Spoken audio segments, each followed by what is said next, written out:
sommet de la CEDEAO, quels sont les enseignements tirés? Emmanuel Tamba Milimono, racontez-nous l'histoire de ce week-end avec la CEDEAO. Oui, on a eu les rideaux qui sont tombés sur le sommet de la CEDEAO ce dimanche 9 juillet. C'était la fin du 63e sommet de la conférence des chefs d'État de la CEDEAO, où ils ont eu à prendre certaines mesures. Déjà, il faut rappeler que l'institution a un nouveau président. Il s'agit de Tinubu, le président du Nigeria, qui dirige l'institution en ce moment. Et il a décidé de dédier son mandat à l'instauration et la consolidation de la démocratie. Aujourd'hui, le président Tinubu a décidé de faire de cela son cheval de bataille, l'instauration et la sécurisation de tout ce qui est processus démocratique lors de ce sommet. Et il faut rappeler qu'à ce sommet, il y avait plusieurs sujets qui étaient sur la table. Les trois principaux, les sujets majeurs, c'était les différentes transitions, à savoir celle du Mali, celle de la Guinée et celle du Burkina Faso. Donc lors de ce sommet, le président de la CEDEAO, le nouveau, n'a pas hésité à tacler sur les putschistes et il a dit que maintenant aucun coup d'État ne sera toléré. Et sur le paramètre des débats aussi, il y avait sur la table le débat sur une force spéciale pour lutter contre le terrorisme, une force CEDEAO pour lutter non seulement contre le terrorisme, mais aussi pour le retour à l'ordre constitutionnel, c'est-à-dire les États de la CEDEAO qui se verraient avec une armée qui renverserait le pouvoir en place. Cette force aurait la capacité d'intervenir pour rétablir l'ordre constitutionnel. Donc, durant ce sommet, trois aspects. Le Mali, déjà, le président Tinubu a insisté sur le respect du chronogramme. Les sanctions économiques, notamment, ont été levées sur certains États. Il n'y a pas de sanctions économiques qui pèsent, même si certaines sanctions sont restées. Mais du plan économique, il n'y a plus de sanctions qui pèsent sur les États. Et au-delà de cela, ils ont dit que tout État qui va dépasser le délai de son chronogramme de transition se verrait les sanctions encore plus durcies sur le plan économique. Sur le cas du Mali, il faut déjà rappeler qu'il y a un enjeu majeur, c'est l'enjeu sécuritaire. Depuis 2012, on sait tous que le Mali, c'est une zone en proie au djihadisme et aujourd'hui le sommet de la CEDEAO a longuement statué sur le cas. Ils se sont préoccupés de notamment ces deux coups d'État qui ont été perpétrés en 2020 et en 2021. Il faut rappeler que le premier c'était en août 2020 et le second c'était en 2021. Donc ils se sont penchés sur ces deux coups d'État et ils ont demandé aux autorités de la transition malienne au plus vite de continuer avec l'instauration de rapidement les élections parce qu'ils ont déjà fait un premier pas avec la constitution qui a été votée, même si par endroits c'est inégal parce qu'il y a des zones qui n'ont pas pu voter à cause de la sécurité. Du côté de Burkina Faso aussi c'était pareil, mais il faut rappeler qu'au Burkina Faso le Premier ministre a rappelé le contexte qu'on ne peut pas faire d'élection s'il n'y a pas de sécurité. Et tout récemment le week-end même il y a eu une autre attaque terroriste, donc trois attaques se sont enchaînées en peu de temps et il y a eu plus de 20 personnes qui sont décédées aussi dans cette attaque. Donc le Burkina aujourd'hui ils ont dit que leur position c'est d'abord la sécurité de leur État, même s'ils ont rappelé que le 1er juillet 2024 au plus tard leur transition allait prendre fin, mais il y a cet aspect sécuritaire. Sur le cas de la Guinée aussi, ils se sont penchés sur le cas de la Guinée et ils ont demandé un dialogue inclusif, surtout rapprocher l'ANAD et aussi revoir le cas du FNDC parce qu'aujourd'hui on sent que le dialogue guinéen, c'est juste quelques partis qui sont partis au dialogue, ce ne sont pas tous les partis. Donc la CEDEAO a insisté que le colonel Mamadi Doumbouya puisse rapprocher les différentes personnes autour du dialogue. Mais moi, ce qui m'intéresse dans l'intervention de Tinubu, c'est pas seulement dire oui, on veut la démocratie, on ne veut pas de coup d'État. Il faut se poser la question, qu'est-ce qui amène les coups d'État? C'est parce que quelque part, vous avez des dirigeants qui refusent eux aussi, quand il s'agit de passer le flambeau, de passer le flambeau. Vous en avez qui manipulent les constitutions pour pouvoir s'éterniser au pouvoir. Je pense qu'aujourd'hui, si la CEDEAO se veut une CEDEAO qui continue à briller sur l'échiquier international, il faut plus qu'elle tienne compte des réalités sociales des pays, qu'elle considère surtout les avis du peuple. Parce que c'est bien beau de préserver tous les présidents qui sont au pouvoir en interdisant les coups d'État, mais quelque part, il faut mettre aussi en garde ces présidents qui décident de manipuler la Constitution pour avoir un mandat de plus. Et cette force spéciale de la CEDEAO qui va en quelque sorte déloger en cas de coup d'État, moi je me pose la question, qu'est-ce qu'on fait de la souveraineté des États? Est-ce que l'armée même qui se trouve sur le territoire va accepter qu'une autre armée s'infiltre sur le territoire? C'est des questions que moi je me pose parce que les États disposent du droit à disposer d'eux-mêmes. Donc une autre force pour remettre l'ordre constitutionnel, moi je me dis que c'est une mauvaise idée. Il faut faire plus confiance à ces dirigeants d'État et demander aussi à nos dirigeants de veiller à ceux qui ne manipulent pas les constitutions parce que c'est toujours la manipulation constitutionnelle qui amène ces différents coups d'État que nous voyons. Vraiment. Alors, quand même, on va se dire que le nouveau président en exercice de la CEDEAO fait une entrée spectaculaire avec... non, mais pas lui. Non. Oui, le président du Nigeria. Non, les présidents, quand c'est le Nigeria qui assure la présidence tournante, que ce soit de l'Union africaine ou bien de la CEDEAO, vous allez voir que l'institution sera plus forte. Parce que le Nigeria, avant tout, c'est un géant de l'Afrique, c'est une puissance. Et puis, généralement, la démocratie est respectée chez eux. Donc, regardez très bien, lorsque c'est la CEDEAO qui assure la présidence, que ce soit au niveau de la CEDEAO, l'institution sera forte. Mais si c'est un petit pays, entre guillemets, je m'excuse, mais un pays qui n'a pas... la Guinée-Bissau entre guillemets, je ne sais pas. Mais il martèle clairement avec ces mots extrêmement durs pour Tinubu déclare que nous ne pouvons rester comme des chiens sans croc à la CEDEAO, nous devons mordre. Il le dit clairement. Non, c'est cela, il doit menacer. Et puis, on connaît. Le Nigeria, quand le Nigeria te dit arrête en Afrique de l'Ouest, il y a déjà eu assez de menaces au niveau de la CEDEAO. Non, mais c'était pas les... On a menacé le Mali, mais ça n'a rien changé. Non, on a menacé partout. On menace tout le temps. Non, n'oublie pas, en ce moment, c'est le Bissau-Guinéen qui était là-bas, Ambalo. Qu'est-ce qu'Ambalo peut dire à Ouattara? Qu'est-ce qu'Ambalo peut dire à la Guinée? Qu'est-ce qu'Ambalo peut dire au Mali? Avant tout cela, je te dis, si c'est le Nigeria, ou bien si c'est le Ghana, il faut rappeler que les rapports de force ne sont pas souvent les mêmes. Le Nigeria, par exemple, quel que soit son niveau de puissance aujourd'hui, il y a des choses qui ne peuvent pas dicter à un pays comme le Sénégal, à un pays comme la Côte d'Ivoire. Oui, bien évidemment. Non, les rapports de force ne sont pas les mêmes avec les États. C'est cela. Et puis il faut rajouter sur le sommet de la conférence des chefs d'État, la 63e conférence des chefs d'État, les chefs d'État ont déploré le fait que leurs médiateurs ont des difficultés à rencontrer les jeunes qui sont au pouvoir, que ce soit au Mali, en Guinée ou bien au Burkina Faso. Ici même en Guinée, ça fait combien de temps notre bien-aimé médiateur ne foule pas le sol guinéen? Mais est-ce que ça c'est parce qu'il est empêché?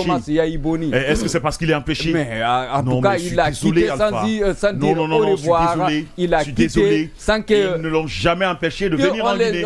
Jamais. Mais c'est ce que beaucoup de gens croient. Jusqu'à présent, qu'est-ce qui est fait? En tout cas, le dialogue n'est pas fini, mais jusqu'à présent, on ne voit pas le médiateur. Si le médiateur là ne l'ont jamais empêché de venir en Guinée. Non. Est-ce que tu as des preuves? On n'a pas de preuves. Est-ce que toi, tu as les preuves qui l'ont empêché de venir en Guinée? Mais pourquoi il ne vient pas? Pourquoi il ne communique pas? Moi, je pense qu'il a un calendrier en vertu duquel il travaille. Il n'est pas... À chaque fois qu'il a envie de venir en Guinée... Le fait qu'il ne vient pas en Guinée depuis un bon bout de temps... Et le dialogue patine. On le lui empêche, non? Non. Et le dialogue patine. Il y a un calendrier en vertu duquel il travaille. D'accord, on a compris. Alors, bienvenue. Bonjour, Seydouba Diané. Oui, bonjour, monsieur. C'est un plaisir de vous avoir sur ce plateau. Un plaisir de vous retrouver également. D'accord, super. Je vais vous revenir rapidement. Merci de régler son micro. Alors, Alpha, est-ce que tu as martelé, logiquement, officiellement, que l'État guinéen refuse de recevoir les médiateurs? Mais ça, c'est depuis longtemps. Vous-même, tu as vu ça où? Non, à chaque fois qu'il a envie de venir, on dit, mais attendez, il réaménage son programme. Il était attendu à plusieurs reprises à Conakry, ici. On dit, le médiateur va arriver le 9, il va arriver tel jour. On dit, mais attendez, il est en train de réaménager son programme jusqu'à présent. Et le dialogue patine. Si le dialogue marchait, si tout avançait bien, il est chez lui, il n'y a pas de problème. Mais ça n'avance pas. Le Premier ministre était avec les religieux au centre islamique de Donka pendant plus d'un mois. Mais jusqu'à présent, l'autre fois, on a reçu un leader politique ici. On dit, est-ce que le dialogue est en panne? Il dit, en tout cas, vraiment, on ne sait pas, mais ça ne bouge pas. On a reçu d'autres aussi qui ont dit que ça va. C'est en train de marcher. Vous avez entendu? Oui, je me tourne vers vous, Odilon. Est-ce qu'aujourd'hui, on est en train de partir vers une diplomatie agressive à la tête du sommet de la CEDEAO? Ambalo qui ne martelait pas ses mots et le nouveau président en exercice de la CEDEAO qui aussi joue le jeu comme Ambalo. Diplomatie agressive, ça ce n'est pas mon point de vue. Moi, la question qu'il faille se poser, c'est quoi? Est-ce que les sorties que font les présidents en exercice de la CEDEAO sont conformes aux règles établies dans les actes de la CEDEAO? C'est la question principale qu'il faille se poser. Bien sûr. Naturellement, Bien sûr. moi je me dirais que ces sorties corroborent avec le contenu même des actes qui fondent la CEDEAO. Voilà. Donc il n'est pas question de penser ici aujourd'hui qu'il y a une diplomatie agressive. C'est réel, c'est fondamental, c'est normal, c'est sincère ce qu'ils disent. On ne peut pas continuer à errer dans une zone. Est-ce que les principes de la CEDEAO les donnent l'autorisation, monsieur Diané? Il faut d'abord, bonjour à ces milliers d'auditeurs qui nous écoutent déjà. Ouais. Et il faut dire qu'aujourd'hui, le discours tenu hier par les différents chefs d'État, notamment le président sortant Oumarou Embalo Sissoko, arrive dans un contexte un peu de méfiance entre les acteurs politiques de la Guinée fondamentalement, et y compris la communauté internationale aussi. Ouais. Et ceci dit, donc on pense bien que c'est un rappel à l'ordre, ou si vous voulez, un rappel à l'intelligence. Et comme le disait tout à l'heure le confrère Maoumi, et ces appels ici ne sont pas des appels anodins, ce sont des appels qui sont fondés sur la base des textes fondamentaux qui régissent aujourd'hui l'organisation qu'on appelle ici la CEDEAO, notamment. Oui. Donc voilà, et c'est là. Et n'est-ce pas, basé naturellement sur le texte fondateur qui peut être ici le statut de l'organisation. Donc si vous entendez, on se souvient un peu de l'histoire, de l'historique, en faisant un petit rappel historique, il faut dire que le texte aujourd'hui qui régit l'organisation a été adopté en 1993 dans un contexte où il y avait une conflagration, régénérescence, n'est-ce pas, donc des crises à travers le Libéria, et la Sierra Leone, la Guinée-Bissau, n'est-ce pas? Donc ces textes-là, donc ils ont prévu des mécanismes donc pour maîtriser les crises politiques. Et il y a eu également aussi en 1999 une réforme donc textuelle, notamment, bon, cette fois-ci c'est pas le statut qui a été révisé, mais plutôt une convention qui avait été adoptée, notamment qui est pour la prévention naturellement des crises, notamment les crises de coup d'État, donc toute prise de pouvoir par des moyens anticonstitutionnels ici. Donc sur la base donc de ces textes dont je viens de rappeler succinctement, donc fondent aujourd'hui, n'est-ce pas, et les acteurs, notamment de la communauté internationale, particulièrement donc de la CEDEAO, donc n'est-ce pas, à rappeler aujourd'hui ceux qui ont fait notamment irruption, les militaires qui ont fait irruption donc sur la scène politique dans le Sénat. Donc c'est un rappel à l'intelligence pour les dire qu'attention, déjà, et vous êtes en train de mettre vous êtes en train de faire des choses qui ne peuvent pas nous permettre de vous laisser faire. Mais le problème est qu'il y a un manque de légitimité des chefs d'État souvent de l'Afrique de l'Ouest. Par exemple, Ouattara ne peut pas donner des leçons à n'importe qui. Pourquoi? Sur un troisième mandat. Ah oui, parce qu'il a brigué un troisième mandat. Macky vient de reculer, il ne peut pas donner des leçons. L'a-t-il brigué conformément à la constitution ivoirienne? Quelle constitution? Arrêtez, un troisième mandat, c'est un troisième mandat. Le problème, moi je pense qu'on n'a même pas besoin de la question de la limitation des mandats, il faudrait qu'on fasse très attention. Chaque État dispose d'un texte constitutionnel en vertu duquel il fonctionne. Alors, ce n'est pas possible. Il faut être d'abord légitime. Il faut respecter les lois, les règlements, ou bien en tout cas de son État avant de prétendre vraiment étendre. À vous entendre, c'est comme si vous souhaiteriez que les États aient la même constitution. Non, chaque État a ce texte-là. C'est ce qu'il faut. Un troisième mandat, c'est un troisième mandat, que ce soit aux États-Unis, à Jakarta ou en République de Guinée. Mais c'est Alpha, je crois bien que le problème n'est pas à ce niveau. Si la Constitution dit... Non, d'ailleurs... Non, si c'est la royauté... Si c'est la royauté... Si vous permettez... C'est pas une dynastie. Mais Alpha, allez-y. Le problème aujourd'hui, il faut essayer de cadrer. Nous ne sommes plus face, n'est-ce pas, à une situation de troisième mandat. Ce n'est pas actuellement un régime aujourd'hui, n'est-ce pas, et Ouattara, c'est bien vrai ce que vous dites, même si on a... Il a fait trois mandats. Mais le problème n'est pas à ce niveau. Et celui qui a tenu le discours, par exemple... Mais il ne peut pas donner des leçons à quelqu'un. Attention. Ouattara, attention. Il peut donner des leçons à qui? Attendez, s'il vous plaît. Dans la sous-région. C'est ce que je vous dis. Fornia Simbe peut donner des leçons à qui? Non, le problème... Macky Sall qui vient de reculer, il donne des leçons à qui? Écoutez, c'est ce que... Je crois bien que... Le Ghanéen, oui, je suis d'accord. encore. Non, écoutez, le président entrant, c'est cette situation aujourd'hui qui... Il n'a pas fait 3 mandats, il peut donner des leçons à n'importe qui. Justement. Voilà, il peut hausser le ton. Et c'est d'ailleurs ça qui nous intéresse. Sacré Alpha. Je ne peux pas laisser dans ma cour sale des poubelles, voilà, par-ci, par-là, et aller dans votre cour dire, bon, balayez dans votre cour. C'est pas possible, monsieur. Il faut ce que je vous dis. Ça passe pas. La situation... Je peux être peut-être d'accord avec lui. Comment se fait-il que, quand même, comme Alassane Ouattara aujourd'hui, a quand même pu briguer un 3e mandat, que la CEDEAO permette quand même la violation des tests internes des États pour s'éterniser au pouvoir. D'un autre côté, il empêche les push de prendre Christian, il faut que les choses soient claires. Il faut que les choses soient claires. Oui, rendez-nous claires ces choses ce matin. Oui. On évoque la question d'un mandat de plus lorsque la Constitution ne l'a pas prévu. Non, il faut qu'il c'est les partisans de comment dirais-je. Aujourd'hui, par exemple, quand vous prenez les États-Unis, la 4e République, ça passe pas. Alpha, quand vous prenez par exemple les États-Unis, comprendre Alpha. Non, peut-être Odilon avait soutenu le 3e mandat. Par exemple, si je l'ai fait, c'est un droit aussi. Oui, c'est un droit. Ce que je veux te rappeler, prenez les États-Unis par exemple, la Constitution américaine nous dit quoi? Qu'en est-il du nombre de mandats, de la durée du nombre de mandats? 4 ans, renouvelable une fois. En Guinée, nous allons. C'est combien? 5 ans, renouvelable une fois. Ça dépend des pays. On va écouter Gani. Pour dire que les États, chaque État est libre de disposer du texte en fonction duquel. Tous les présidents, on parlait tout à l'heure, Adamawa parlait tout à l'heure d'Ali Bongo. Oui. Allez-y. Adamawa parlait tout à l'heure d'Ali Bongo. Ali Bongo a fait quoi? Il a modifié la Constitution. Ouattara a modifié la Constitution pour se représenter. Maki voulait se représenter. Il a modifié la Constitution. En République de Guinée, professeur Lafa Condé, il a fait quoi? Mais arrêtez de nous parler. Il n'y a pas eu de modification. C'est la même chose. Ce n'est pas la même chose. En tout cas, ça bouge. Odilon, Alpha, on va écouter. Moi, je pense bien que le problème n'est pas aujourd'hui lié aux questions des personnes ou aux questions des personnalités au sein de l'institution. L'institution a ses principes. Ces principes, ce sont les textes qui le régissent. Et le discours qui a été... Donc, les textes qui le registrent les donnent l'autorisation d'accepter la modification de la Constitution et de partir vers un 3e mandat. Il n'est pas interdit pour un gouvernement de changer une Constitution ou de la modifier. C'est un droit.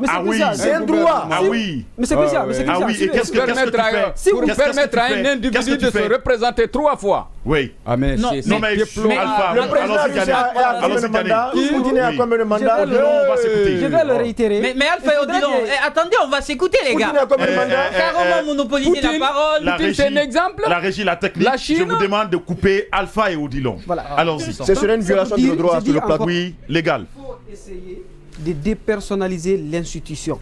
Il y a la CEDEAO qui fonctionne sur la base des textes.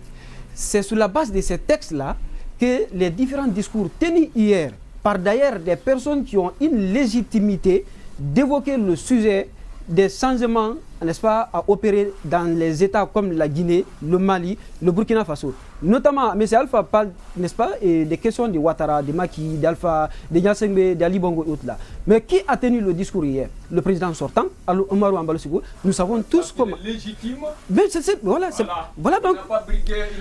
Il faut ouvrir le micro d'Alpha. Donc c'est ça. C'est ça. Vous avez également aussi le président entrant, qui a fait également son cheval de bataille. Mais Ambalo quand même le dit clairement dans sa communication que lui, quand il a voulu devenir président, qu'il a laissé la tenue.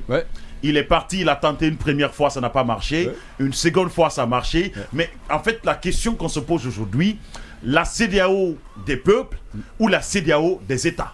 La CEDEAO a toujours été une CEDEAO des États. Des États. Non, mais je ne suis pas d'accord. La dernière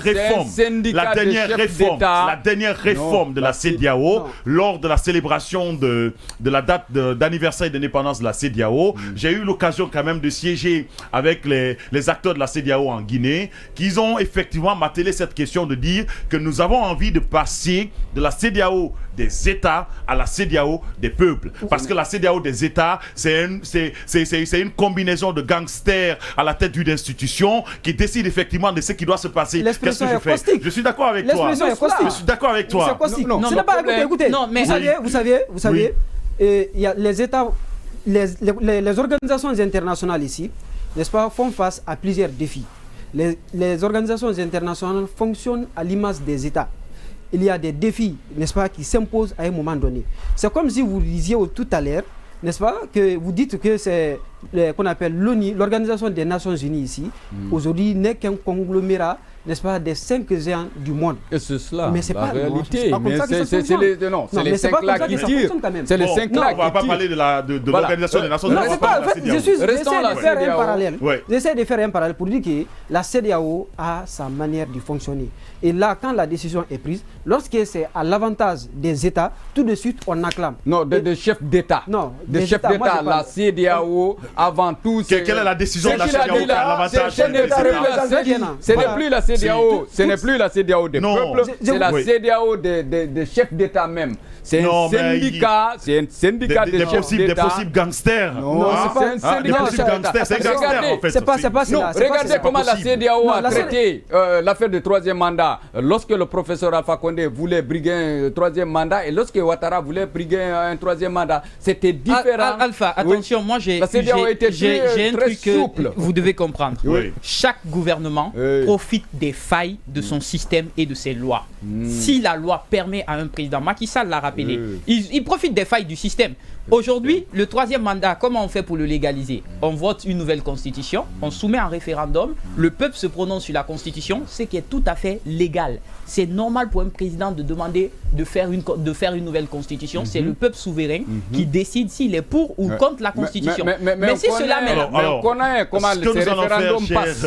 Auditeurs et téléspectateurs, on me prête effectivement l'expression, je l'ai entendu, que c'était une sorte d'organisation de gangsters qui défendent les causes de leurs congénères dans cette logique d'établissement. Ouattara fait un 3e mandat, Alpha Condé brigue un 3e mandat, au vu de ces chefs d'État de la CEDEAO, des grands décideurs, on ne dit rien, et Doumbouya prend le pouvoir en Guinée le 5 septembre 2021, il change quand même le processus de développement de la Guinée, et on vient dire non, le coup d'État, ça ne consiste pas à transformer le développement économique d'un pays. On est désolé. On est en Guinée, on est désolé. Nous allons partir vers ce